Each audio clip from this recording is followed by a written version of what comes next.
जी हाँ दोस्तों, आप लोग देख रहे हैं प्रो वाइन्स 1 मिलियन। तो फिर से एक बार स्वागत है प्रो वाइन्स 1 मिलियन में। तो जी हाँ दोस्तों, फिर से आ चुके हैं अपने हिट मशीन खेसारी यादव का कुछ नए अपडेट के साथ में, जो कि वीडियो में बताएंगे। जो कि अपने हिट मशीन खेसारी यादव का गाना और फिल्म देखना पसंद करते हैं, तो चलिए वीडियो को स्टार्ट करते हैं।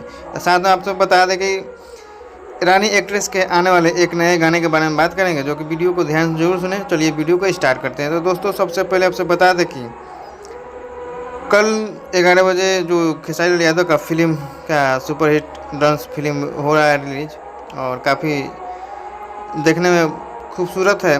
और आप लोग टीवी पर नहीं बल्कि यूट्यूब चैनल पर आप लोगों को देखने को मिलेगा अपने हिट मशीन का जलवा राजा राम।